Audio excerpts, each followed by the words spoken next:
CFT chairman says no concrete improvements have been made of financial management on St. Martin.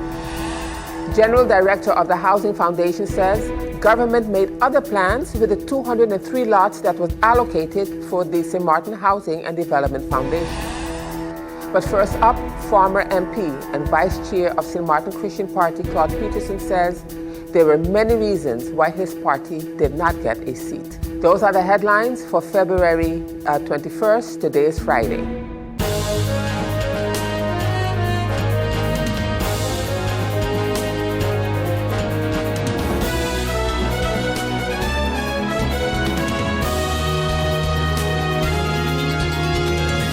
This is SXM Daily News. I'm Valerie Van Putten. Now for the details. Former Member of Parliament, second Vice Chair and member of the St. Martin Christian Party, Mr. Claude Chacho Peterson, speaking on the morning program in the Breakfast Lounge with Grace Bladen, expressed his disappointment with the last snap parliamentary elections which was held on January the 9th, 2020. According to Mr. Peterson, there were many reasons why the party did not get a seat. And it started with the Christian Party joining with the United Democrats.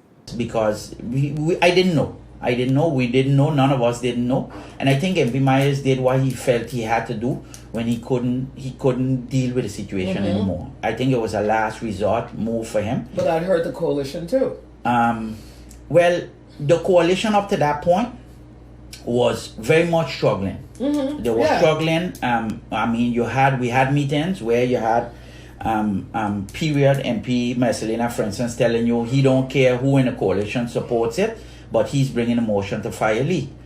And then we had, other. Do you think that was wrong, though? I mean, it was wrong in the sense of that you first time in the history of politics here in St. I don't know about you have it. somebody from the same party actually kicking you out. I don't, and he was explained that. He was explained the history. MP Westcott, wealth of knowledge of history. She went back all to the Netherlands until these days and couldn't remember a case of this happening, and because it never happened. But he didn't care. He didn't care. His mind was made up. And you know what bothers me with that, Lady Grace, is likely or don't likely, there was no valid reasons, right? Even in the motion that was read, to fire Emily. Why? Because today we see this very same things that Emily did with the hospital. They continue in it. Nobody is stopping a hospital project anymore. Nobody's thing. But back then that was the focus. So I think it was more personal thing between MP Marcelina and Minister Lee at the time. Right. And it happened. I was actually the chair of that meeting. So that's my history on that. So by that time, we were the UD was very much struggling at that time. If people remember my speech, and I'm gonna look back for the speech and I'm gonna put it on Facebook, because if they look back, they would realize that I didn't know, because in my speech I alluded to the fact that even though we have an MP in a coalition who fired his own minister, we have MPs who vote in with the opposition against their own government on a regular basis. The coalition still stands. And then I had to add, well, I'm not sure it still stands based on what MP Myers just said. That's how it started to crumble. Yeah, but I didn't even know. So in the end though, I pretty much, that speech was my announcement to the public of what I was planning to do that week. And I can say that MP Westcott and MP Myers did know what I was planning to do. Because at that point, I had enough of the sabotage of the airport with Minister Johnson. And I pretty much, after discussion with the leader of the party, I had made my decision that I would call a meeting with the coalition the Wednesday or the Thursday after the opening of Parliament. And I would lay my condition. My condition would be either or you deal with Minister Johnson with a sabotage, right? Or I'm going to pull my support from the coalition. But it never got to that. Chairman of the CFT, Professor Raymond Gradus, has advised the government to look at the current tax system of St. Martin and identify areas of where additional revenue can be generated. Professor Grades was speaking at the CFT press conference, which was held on Thursday, February the 20th, 2020.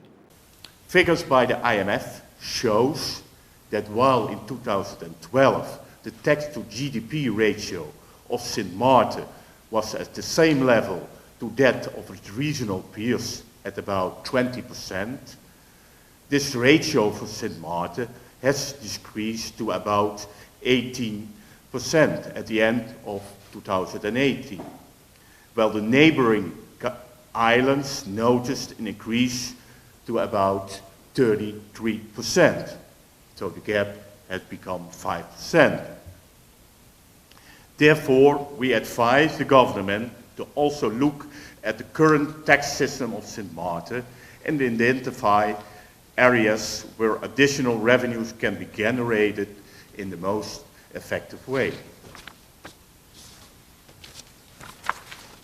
In addition to income increasing measures, government has yet to implement any cost-saving measures.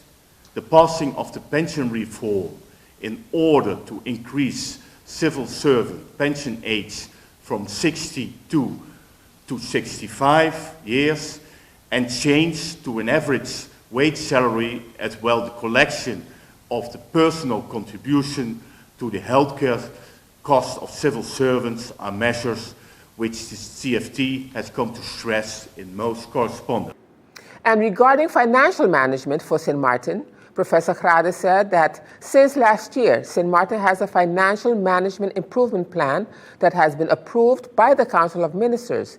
Nevertheless, no concrete improvements have been made recently in this area. We are quite concerned with the lack of financial management improvements of Sint Maarten. We have noticed that to date, little to no progress has been made with rolling out a plan which was approved in April last year. With the government of Sint Maarten in October 2018, we agreed to work towards an unqualified audit opinion on the financial statement of 2021. And again, we want to emphasize the importance of obtaining this result. To stay on the topic, the quality and timelessness of financial statements have been repeatedly addressed by the CFT. However, we have noticed further delays regarding the financial statements of past reporting periods. Sint Maarten should at this time be working on closing its 2019 financial year, also as a building stone for the budget 2021. Instead, it's still working on the 2017 and 2018 financial statement in order for these to be audited. And the financial statements of 2013 and 2014 still must be sent to the government, and for the years 2015 and 2016, these statements have to be approved by the Parliament. We have understood from the Minister of Finance that external support has been hired to finalize the financial statements of 2017 till 2019. Nevertheless, more actions by the government and Parliament are needed to speed up this process. And still to come, Prime Minister Sylvia Jacobs says she cannot say whether the whistleblowers policy is in place. We'll have the details of that story and more when SXM Daily News returns.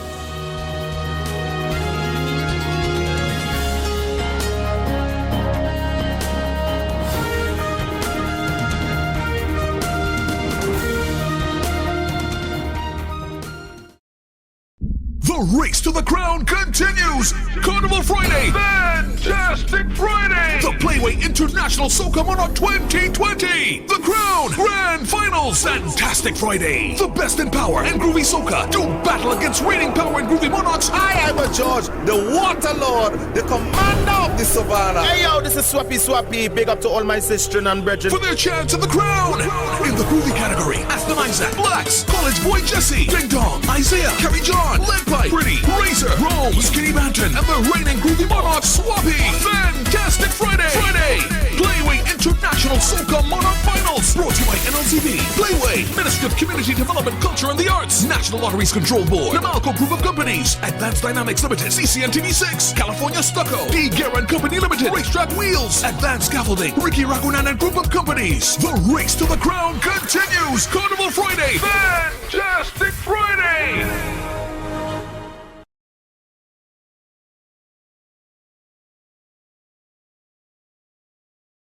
GEBE has been faithfully serving the communities of St. Martin, powering your home and our economy. Come rain or shine, our qualified team of professionals are working hard 24 hours a day to provide you and your family with safe, reliable electricity and water. We use the latest technologies and test our products daily to maintain the highest international standards. Our friendly staff is always there to assist you, whether in person, over the phone, or online. We are committed to constantly improving our products and services, making them more efficient, effective, and environmentally friendly to serve you better today and our next generation of clients tomorrow. GEBE, powering a brighter future. Our friend Megawati is here with tips to save you energy. 1. Turn your airco temperature up. 2. Use a ceiling fan instead. 3. Buy energy-saving products. Save some green with NVGEBE. Prime Minister, the Honorable Sylvia Jacobs, in fielding questions from reporters about the Code of Conduct for Civil Servants and the whistleblower policy, the Prime Minister said she cannot determine if the whistleblower policy is in place. It has to be re-evaluated. There is a code of conduct for government civil servants. At this point, I cannot determine whether the whistleblower policy is in place or not. Several policies of government are being re-evaluated, and the importance of having protection for our civil servants in case there is, we have been looking also at the reorganization of the Integrity Bureau, which had started at some point in 2013, I believe, with a complete program, the naming of persons of trust within each department, whereby within each ministry, persons of trust that were entrusted with reporting of any integrity breaches, etc. We have recently had discussions about re-evaluating that, checking if all the persons who had been trained are still within the same departments, ensuring that each ministry has one or two, and then we'll be moving forward with that. So I can inform you when we are as far along as we would want to be with that, but this definitely has our attention. General Director of the St. Martin Housing and Development Foundation, Mrs. Helen Brown Solomon, in responding to questions posed by MP Christopher Emmanuel at the public meeting of Parliament, which was held back in January, she says that the 203 lots that was allocated for St. Martin Housing and Development Foundation, the government has found other uses for this, and as such, the St. Martin Housing and Development Foundation have not been able to meet their projection. Unfortunately, government in its portfolio found another use for the lots, the 203 lots. They were sold in the famous Saturday morning sales, of which no proceeds came to the foundation. Without presenting in-depth figures in this forum on the accumulated losses suffered due to the organization's inability to operate at break-even, the organization has therefore not been able to meet the projections in its performance agreement, resulting in an incapacity to execute major repairs as is required from a corporate and a good citizen as landlord. Why has the SMRDF not kept their promise to sell the duplex? Not keeping up their promise, what happened along the way? Ever since St. Martin Housing Development Foundation took over the 474 houses in Belvedere in 1999, it was experienced that the duplex homes are not fit for the social housing market and are better suitable to be owned than to be rented out. The SMRDF is subsidizing the economic rents of the duplex homes starting at 322,784 guilders per year. For 2020, the index amount is 656,153,041 per annum. In 2003, the SMHDF had made a request to the Nederlandse Participatiemaatschappij, which is called the NPMNA, responsible for the 33 million guilder loan the SMHDF obtained to construct the Belvedere housing project, to allow the selling of the 156 duplex homes. Why the sale of the duplex homes in the first place? In reality, it was for the restructuring of the payment of the commercial loan to allow us to explain. After a long process of deliberations and negotiations, permission was granted by the MPMNA to sell the 156 duplex homes as part of the restructuring of the 33 million guilders repayment of the commercial loan of Belvedere. In principle, an agreement with NPMNA, the lender, and the Ministry of BZK, the guarantor, consists of permission to sell the more expensive duplex homes of the Belvedere project based on the market value as established in the appraisal report that was made by David Morrison and Associates dated August 2003 and or possible entities. If and when a total sum of 19 million, being 10.6 million, was collected, the MPMNA would then have written off the penalties related to the commercial loan of 18.6 million. In addition, the SMRDF would have, the Dutch government would then have written off the 4 million that was granted to the SMRDF in the form of a soft loan at an interest rate of 2.5%. And in other news, Minister of Romy, Christopher Weaver, in answering questions at the public meeting of Parliament, which was held earlier this year, he was responding to a question posed to him by former MP Wycliffe Smith about the St. Martin Housing and Development Foundation and if the performance agreement could be changed. With answering the following questions, starting with former Member of Parliament, Mr. Wycliffe Smith. Is it factual that the performance agreement may not change? Can it be amended to reflect the current realities of the Foundation as well as the Ministry? Any agreement can change with mutual consent of both parties. In the case with the SMHDF, there is the desire from the part of the government to review the agreement and propose amendments to the current realities. To this effect, there are 2 studies being conducted. One is being conducted by the World Bank concerning the evaluation of the SMHDF and business plan. This report is not yet completed, and the second study is being conducted by the SOIB on request of the government to review the status of the compliance of the SMHDF with the performance agreement, the finance continuity of the SMHDF, and the compliance of the SMHDF with their articles of incorporation, corporate governance codes, and related regulations. This review is currently still underway. The intention is to use the information from these investigations to develop a new performance agreement with the SMHDF. I would like to now proceed with the questions from Member of Parliament, Ms. Sarah Westcott.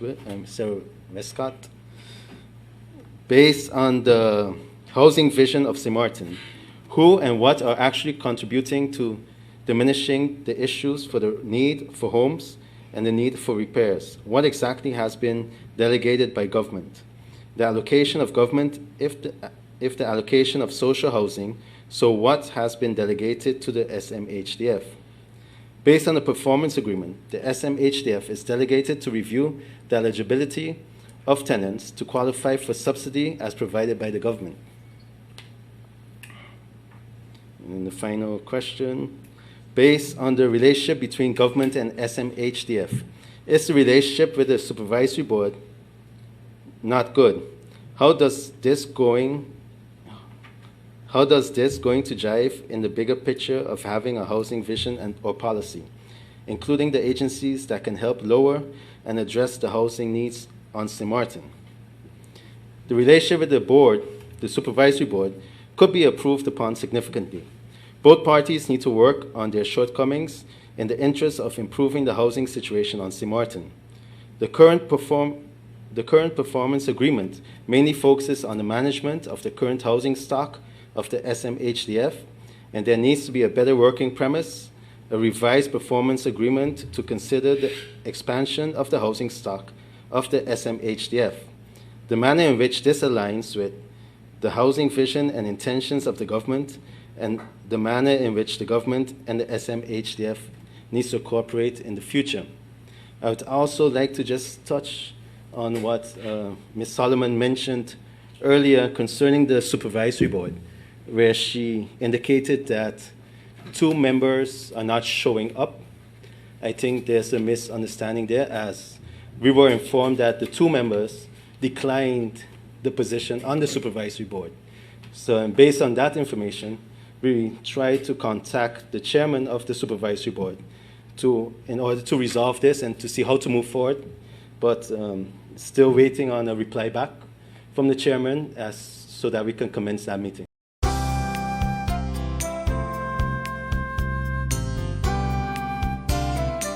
Now turning to our weather forecast. A dry and stable atmosphere with Saharan dust is expected to restrict significant shower activity across the region. Nevertheless, clouds drifting with the wind flow may produce brief passing showers across the local area. Marine conditions are gradually subsiding with waves up to 7 feet expected through the next couple of days. Small craft operators and sea bathers are advised to continue exercising caution. Now let's turn to your 3-day forecast.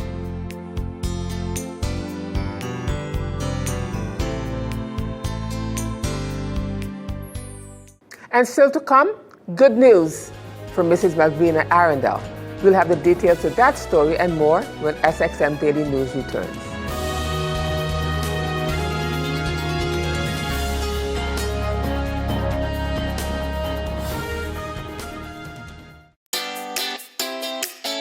Make use of WIB mobile banking with easy access and direct usage of face recognition,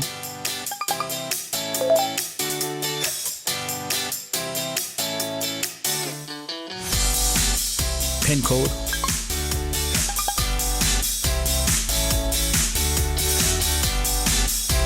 or fingerprint.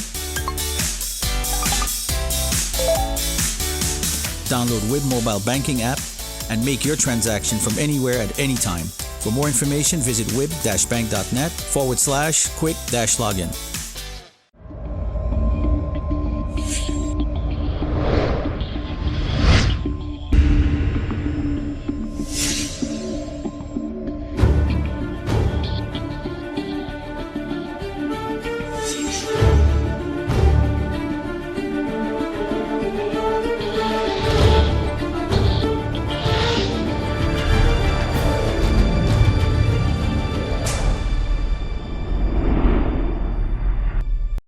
The race to the crown continues! Carnival Friday! Fantastic Friday! The Playway International Soca Monarch 2020! The Crown Grand Finals! Fantastic Friday! The best in power and groovy soca do battle against reigning power and groovy monarchs. I am a George, the Water Lord, the commander of the Savannah. Hey yo, this is Swappy.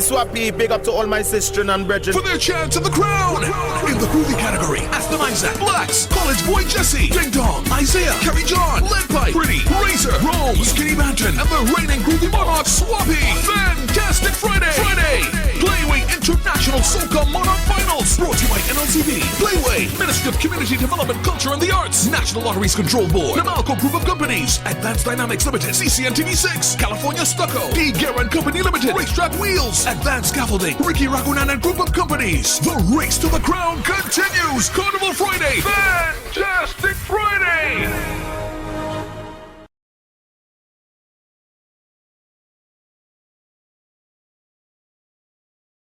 And there is finally some good news for pensioner Mrs. Malvina Arundel.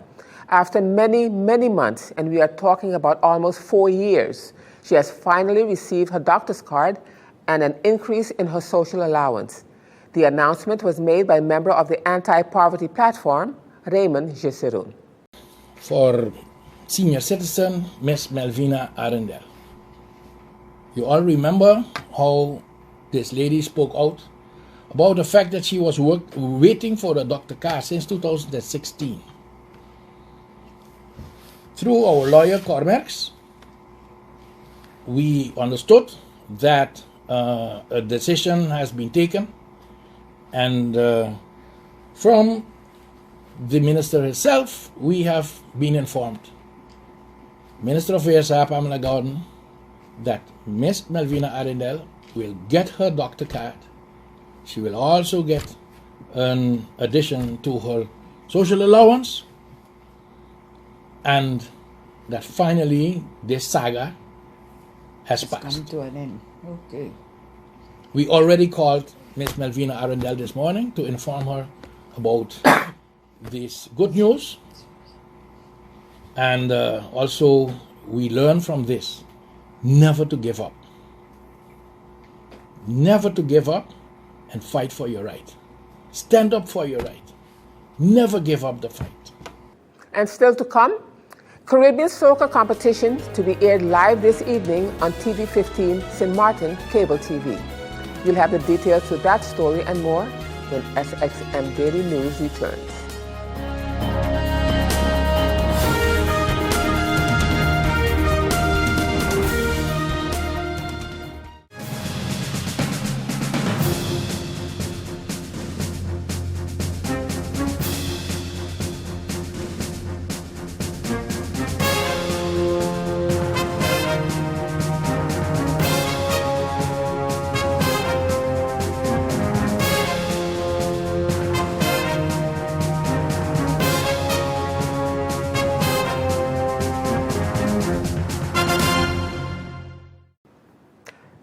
St. Martin local cable TV channel TV 15 has secured rights to broadcast the Caribbean premier International Soca Monarch Festival live and direct from Trinidad and Tobago this evening. The event is being billed as the biggest soca showdown in the world, featuring a host of male and female entertainers vying for the title of Soca Monarch 2020. According to manager of TV 15, Davey Woods, TV 15 is collaborating with CCN TV6 in Trinidad to secure the exclusive broadcast rights for St. Martin from the Queen's Park Savannah in Port of Spain, starting at 8 p.m. Organizers say the International Soca Monarch Contest will feature a Power Soca category and a Groovy Soca category with a whole mass of entertainment and talent in the mix. Davey Wood says that this is the first time that TV 15 is broadcasting this event together with other islands to music lovers and Trinidad and Tobago nationals in Antigua, Barbados, Grenada, St. Kitts, the BVI, and Jamaica. I'm Valerie Van Putten. Just a reminder that this and other programs are available online. Simply log on to stmartinmediacenter.com for viewing. And on behalf of the SXM Daily News team, we thank you for watching and plan on meeting you right here again on Monday. Do enjoy your weekend.